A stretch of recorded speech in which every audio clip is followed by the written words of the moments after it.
Everyone thought Sophie was just a kid looking for a warm place to sit, but when she hit the first note of this Christmas classic, even the coldest billionaire in the room was forced to stop.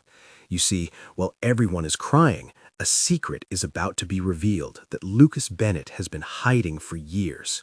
This isn't just a song, it's a rescue mission, and you won't believe who's actually being saved. Stick around because the ending is something you have to see to believe. If this story resonates with you, click subscribe and let me know in the comments where you're watching from, because tomorrow Lucas and I will be giving you another story just as crazy as this one. You don't want to miss it. Now let us begin. The air in the Grand Central Concourse was thick with the scent of wet wool, expensive perfumes, and the sharp antiseptic sting of pine-scented floor cleaner. Lucas Bennett moved his mop in rhythmic, practiced arcs, his shoulders aching beneath the thin fabric of his gray janitor's uniform. At 32, his face held the rugged lines of a man who had seen too many winters without a proper coat. Yet his eyes, warm and steady, always searched the crowd for one thing: the small, red-coated figure of his 9-year-old daughter, Sophie. She sat on a wooden bench nearby, swinging her legs and clutching a worn-out music book. Lucas's world was a narrow one, defined by the distance between the bucket of dirty suds and the next paycheck that would hopefully cover the rent for their drafty apartment. He was a shadow in this temple of glass and steel, an invisible ghost whose only job was to erase the footprints of the lucky. Suddenly, the heavy mahogany doors of the VIP terminal swung open, and the atmosphere shifted. Thalassa Thorne entered like a cold front, a vision of sharp tailoring and unapproachable beauty. At 28, she sat atop a billion-dollar empire, her presence commanding silence from the bustling assistants trailing her. Her long hair cascaded over a coat that probably cost more than Lucas earned in a year, her hourglass figure defined by a silk belt. She didn't see the people, she saw deadlines and data.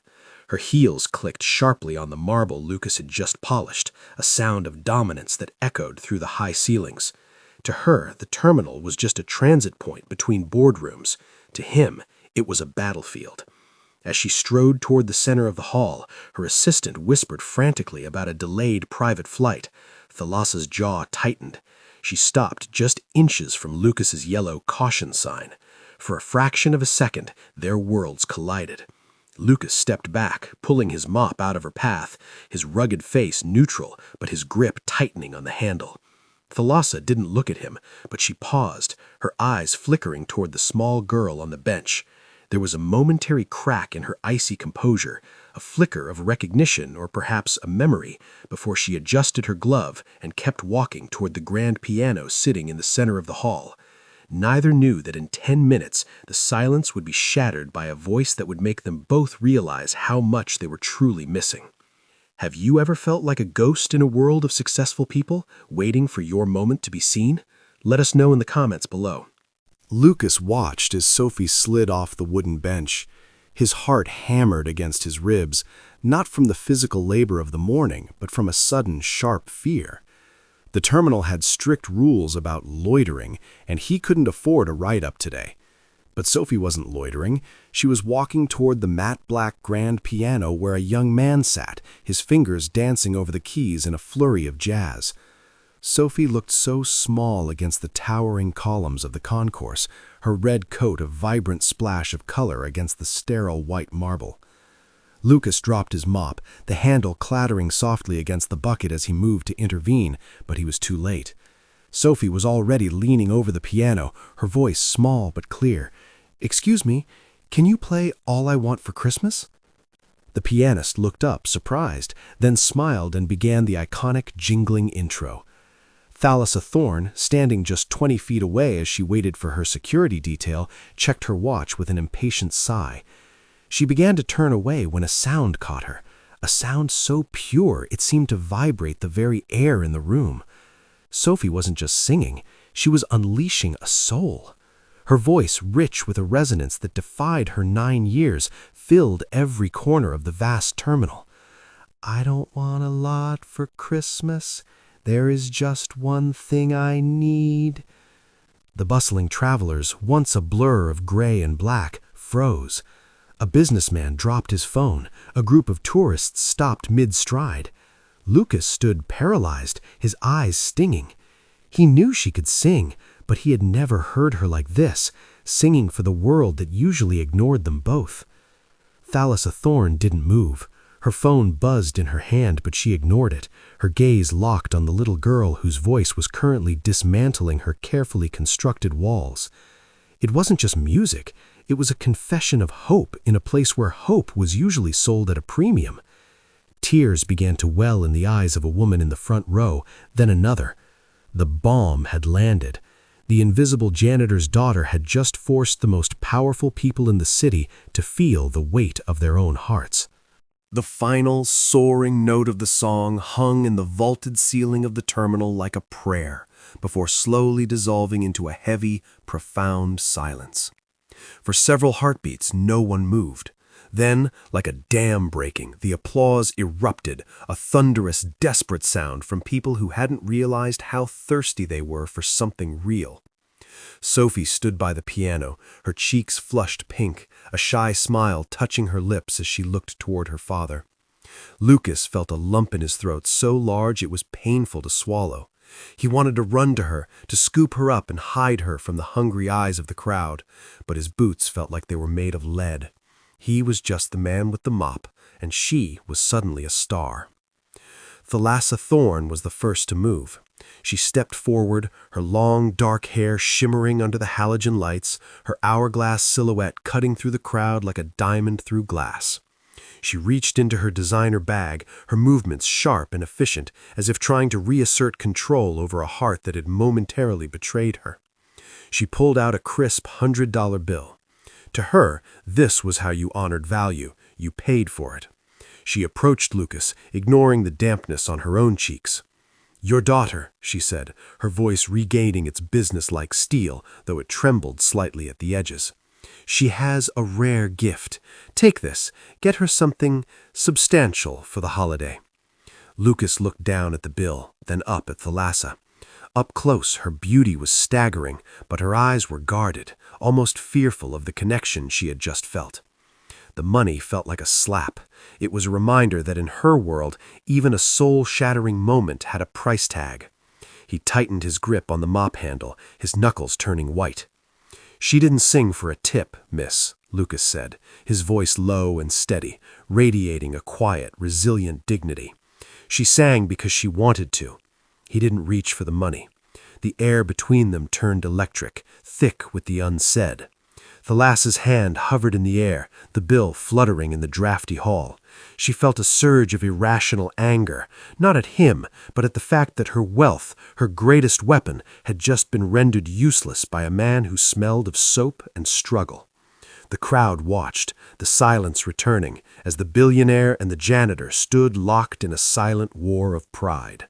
The blizzard hit with a sudden, violent fury, transforming the world outside the terminal's glass walls into a swirling, opaque white void. Inside, the lights flickered once, twice, and then died, plunged into a hollow darkness before the emergency red lights hummed to life. An announcement crackled over the speakers. The airport was officially on lockdown, and a citywide power failure had disabled the terminal's main heating system. The luxury VIP lounge, with its soaring ceilings and marble floors, turned into a gilded icebox within minutes. Lucas, who knew the skeletal blueprint of the building better than anyone, found Thalassa Thorne standing near the frozen elevators. Her security detail had been separated by the chaos, and for the first time, the billionaire looked small, her breath hitching in a visible plume of mist. "The backup generators only feed the lower service corridors," Lucas said, his voice a steady anchor in the growing panic of the stranded travelers. "My office has an old thermal line. It's small, but it's warm." He led her through a heavy steel door and down a flight of concrete stairs into the bowels of the building. The maintenance office was barely larger than a closet, cramped with shelves of industrial supplies and a small, lumpy sofa. A single orange coil of a portable space heater glowed in the corner, casting long, dancing shadows against walls covered in Sophie's crayon drawings. The air here didn't smell of expensive perfume. It smelled of old coffee and cedar wood. Thalassa sat on the very edge of the sofa, her expensive wool coat wrapped tightly around her hourglass frame. She was trapped in the one place she never expected to be, the hidden heart of the working class. Sophie, exhausted by the day's emotions, had already curled up on the other end of the couch, using a pile of Lucas's clean work shirts as a pillow. The silence between the two adults was heavy, broken only by the rhythmic howl of the wind against the ventilation ducts. Thalassa's eyes drifted to a small, hand-drawn picture on the wall, a stick figure Lucas holding Sophie's hand under a giant yellow sun. For the first time, she wasn't looking at a janitor, she was looking at a home. The hum of the portable heater was the only sound in the cramped room, a steady, low vibration that seemed to pull the walls closer. Thalassa reached out, her fingers brushing the edge of the music book Sophie had dropped near the sofa. The cover was held together by layers of yellowing Scotch tape, the corners softened by years of careful use. "It's old," she whispered, her voice losing its corporate edge in the dim orange light. "It was her mother's," Lucas said, his voice sandpaper dry. He didn't look up from the small wooden bird he was mindlessly carving with a pocket knife, a habit of his hands when they weren't holding a mop. "She used to play for Sophie every night. After she passed, I tried to sell it to pay for the medical bills, but I couldn't do it. It was the only way Sophie could still hear her mother's voice." He finally looked up, his gaze steady despite the grief that lived in the lines around his eyes. "I work 3 jobs so she can keep those lessons. People think it's a luxury, but for her, it's a lifeline." Thalassa's hand went instinctively to the silver locket at her throat, the metal cold against her skin despite the heater. She clicked it open with a soft snick. Inside was a tiny, grainy photo of a woman who looked exactly like her, sitting at a grand piano. "My mother didn't pass away, Lucas. She walked away," Thalassa said, the admission tasting like ash. "She told me the music was more important than the daughter. I grew up thinking that beauty was just a distraction, a weakness. I built an empire so I'd never have to depend on a melody to feel whole." She looked at the taped-up book again. "I've spent millions on art and orchestras to fill my boardrooms, yet I haven't truly listened to a single note in 10 years, not until I heard your daughter today." Lucas stopped carving. He saw her then, not as the billionaire who had tried to pay him off, but as the little girl who had been abandoned by the very thing his daughter loved most. The class divide didn't disappear, but it blurred in the shadows of the basement. He reached into a small drawer and pulled out a single wrapped peppermint, the only luxury he had. He offered it to her. Thalassa took it, her fingers brushing his calloused palm, and for the first time, she didn't pull away. Sophie's eyes fluttered open, her long lashes casting shadows against her cheeks in the surreal orange glow of the emergency heater. She sat up slowly, rubbing her eyes, and froze when she saw the elegant woman sitting on the edge of her father's lumpy sofa. Thalassa didn't look like the scary lady from the terminal anymore. Her hair was slightly tousled, and she was holding the peppermint Lucas had given her like it was a precious gem. In the dim light, her hourglass figure was softened by the shadows, making her appear less like a statue and more like a woman. "Is the music still there?" Sophie asked, her voice thick with sleep. Thalassa smiled, a real smile that didn't just move her lips, but reached her eyes, melting the sharp, billionaire edges of her face. "It's still here, Sophie. It's inside everyone who heard you today." She reached out, hesitant for a second, then gently tucked a loose strand of Sophie's hair behind her ear. "You have a voice that sounds like what a hug feels like." Lucas watched them from his wooden stool, his heart doing a strange, fluttering dance he hadn't felt in years. He saw Thalassa lean over and point to a complex measure in the taped-up music book. "This part," Thalassa whispered, her voice melodic. "If you breathe here, right before the chorus, you can make the note soar even higher, like a bird catching the wind." For the next hour, the class divide evaporated. They weren't a billionaire and a janitor. They were 3 souls huddled against a storm. They shared a feast of stale crackers and half a chocolate bar Lucas had saved in his desk, laughing as Thalassa struggled to open the crinkling plastic wrapping with her manicured nails. For a brief, shimmering moment, the basement felt more like a home than Thalassa's penthouse ever had. She found herself telling Lucas about her favorite childhood bakery, and he shared the story of how Sophie's first word wasn't dada, but sing. The air felt light, filled with a fragile hope that perhaps life didn't have to be a constant battle or a lonely climb to the top. But then, a sharp digital chirp cut through the warmth. Thalassa's satellite phone, finally catching a signal as the storm's eye passed, lit up the room with a cold blue glare. A string of frantic notifications from her board of directors flooded the screen. The world was coming back, and with it, the cold reality of who they were supposed to be. The morning sun hit the terminal's glass facade with a blinding, clinical light, reflecting off the fresh snow outside. The warm, orange emergency glow of the night was gone, replaced by the harsh roar of generators and the frantic chatter of Thalassa's recovery team. Suddenly, the small maintenance office felt less like a sanctuary and more like a cage. Thalassa stood by the door, her back to Lucas, as her lead PR strategist, a man in a sharp charcoal suit, gestured wildly at a tablet. "It's already gone viral, Thalassa," the strategist hissed, his voice carrying clearly in the narrow corridor. "Someone recorded the janitor's kid singing yesterday. The Billionaire and the Ragamuffin, it's the perfect pivot for the Thorn brand. We set up a press conference, put the girl in a Thorn-branded dress, and have you discover her. It'll erase the labor scandal in a single afternoon." Lucas froze, his hand still holding the wooden bird he had carved for Sophie. He looked at the half-eaten chocolate bar on the table, the one they had shared like a secret treasure just hours ago. He felt a cold, hollow weight sink into his chest. He hadn't been a man to her. He had been an opportunity. The tears the crowd shed yesterday felt like they were being bottled and sold.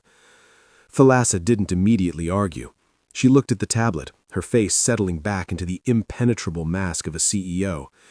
"The optics are strong," she murmured, her voice distant, echoing the business-first mentality she had lived by for years. "Optics?" Lucas's voice cracked the cold professional air. He stepped out of the office, his jaw set, his eyes burning with a mix of betrayal and wounded pride.